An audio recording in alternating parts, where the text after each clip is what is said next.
राजा ने पूछा कि महाराज मरणासन्न व्यक्ति का क्या कर्तव्य है। तब शुकदेव जी ने इस प्रश्न को सुन के भागवत सुनाना आरंभ किया। हे राजन, मृत्यु तो सबकी आती है, कौन है इस दुनिया में जो नहीं मरा, पर धन्य है वो व्यक्ति जिसने अपने मरण को सुधार लिया। जैसे लोग कहते हैं ना जीवन को सुधारो, वैसे मरण को भी सुधारना पड़ता है। मरण नहीं सुधरेगा तो फिर अगला जीवन भी नहीं सुधरेगा।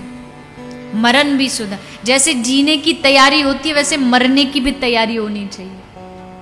तैयारी मतलब कि जीवन में इतना भजन होना चाहिए कि अंत समय में जब समय आए तो उस समय याद भगवान की और जिह्वा पर उनका नाम हो।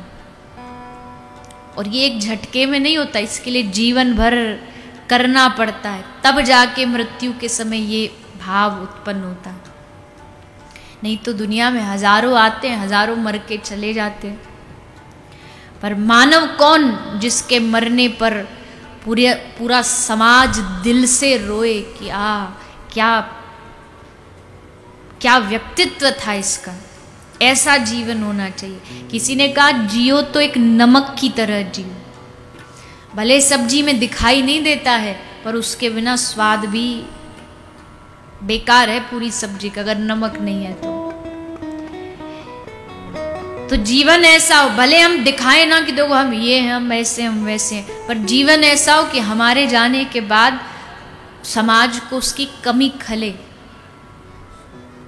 दिल से लोग रोए, बाहर से नहीं, दिखावे के लिए तो कई लोग वैसे ही रो देते हैं। कई होते हैं ना मैया, खासकर वो हमारे हरियाणा में तो खूब सिस्टम है। मैया जाती है ना मृत्यु के बाद, वो हमारे उधर तो उसको बतारी बोलते हैं, आपके यहाँ पता नहीं, यहाँ इधर क्या बोलते हैं। जब मरने के बाद मैया जाती है टेम्पू में बैठ बैठ के, पूरी रास्ता गाती गाती जाएंगी, मूंगफली खाती जाएंगी, बढ़िया इधर उधर की बात करती जाएंगी। और जैसे ही उसका घर आने वाला होगा ना, जिसके घर जाना है, सोई घूंघट कर लेंगे और फिर चिल्लाना चालू, हाय मेरे ये, हाय मेरे वो। और घूंघट में पता नहीं होता एक आंसू भी नहीं निकले, पर वो गले से दिखा देती है कि देखो हम कितने दुखी हैं। चिल्ला चिल्ला, मुझे समझ ही नहीं आता किसी आदमी को रोना आएगा तो चिल्लाएगा क्यों। दुख होता है ऐसा नहीं, पर कुछ कोई होता, बाकी तो सिर्फ व्यवस्था निभाते हैं कि नहीं भी रोए तो फिर वो साथ में जिसके गए वो कहेगा कि देखो रोए ही नहीं थे, हमारे उसमें गए थे, तो फिर मजबूरी में करना पड़ता है। ऐसा तो सब कोई कर सकता है, पर एक व्यक्तित्व ऐसा भी होता है, जब हम इस संसार में आते हैं, कबीरा जब हम पैदा भये जग हंसा हम रोए। जब दुनिया में आए तो हम रो रहे थे और दुनिया हंस रही थी, थालियां बज रही थी, ढोल बज रहे थे, अरे पुत्र हो गया, बेटा हो गया, बधाई बांटो बधाई। हम रो रहे थे, दुनिया हंस रही थी। कबीरा जब हम पैदा भये जग हंसा हम रोए, पर ऐसी करनी कर चलो हम हंसे जग रोए।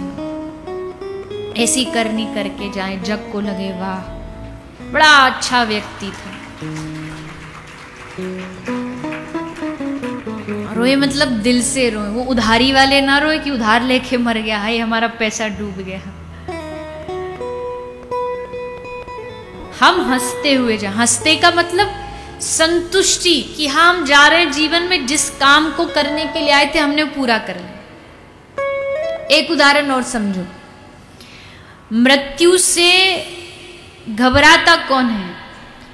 जैसे आप सब स्कूल में पढ़े होंगे, गर्मियों की महीना भर की छुट्टी आती है, तो जो स्कूल टीचर्स होते हैं वो महीने के लिए आपको होमवर्क देते हैं, घर पे आपको ये एक महीने में काम करके लाना।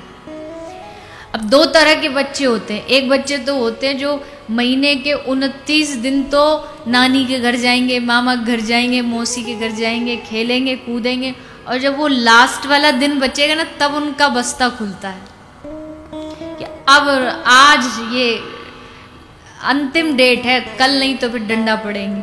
तो लास्ट अंतिम दिन फिर पेन और पेपर लेके पूरे दिन रात जागते हैं। और दूसरे पूरा जो महीना है उसके जो शुरुआती 15 दिन है ना, उसमें अपना पूरा काम कर लेते हैं, और जो बाकी 15 दिन बचते फिर मस्ती से खेलते हैं, कूदते हैं, कहीं भी आते हैं जाते हैं, उनको निश्चिंतता होती है। और फिर जब अगले दिन स्कूल में जाते हैं तो जिसका काम पूरा नहीं हुआ हो, पता है कि काम पूरा नहीं है, तो वो कक्षा में, क्लास में कहां जाके बैठेगा?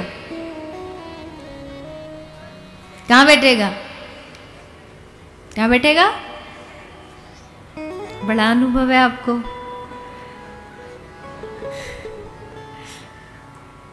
अनुभव है तो है। पीछे, सबसे पीछे वाली बेंच पे, वो भी ओटक में, मतलब दिखाई ना दे किसी को। और जिसका काम पूरा है वो बैठेगा फर्स्ट बेंच पे, पहले पे। भैया पूरा है, लो देख लो, कॉपी देख लो। उसका काम पूरा, इसलिए गर्व है उसे, सीना चौड़क के दिखा सकता है। ठीक वैसे ही जिसके जीवन का उद्देश्य पूरा हो गया है, वो मृत्यु से भी, काल से भी कहता आना है तो आजा, मैं जिस काम के लिए आया था मेरा पूरा हो गया, अब जाना भी पड़े तो कोई डर नहीं। जिसको पता है कि नहीं हमने जीवन में तो कुछ अच्छा किया ही नहीं, वो डरता रहेगा मौत ना आ जाए, मृत्यु ना आ जाए, उसको डर लगेगा सचमुच, क्योंकि उसे पता है मैंने कुछ किया नहीं जीवन में आके। समझदार कौन? जैसे छुट्टियों के पहले दिनों में जो काम निपटा ले, इसका मतलब जीवन जब शुरू हुआ है ना, बचपन, उसी समय से जो भक्ति में लग जाए। ये मत कहो और मत सोचो कि बुढ़ापे में भजन करेंगे। बुढ़ापा किसने देखा है? जीवन का अंतिम समय भजन में लग पाएगा नहीं लग पाएगा किसे पता। इसलिए जीवन के शुरुआत से, आरंभ से, बाल्यकाल से जो भजन में लग गया, उससे बड़ा भाग्यशाली कोई नहीं हो सकता।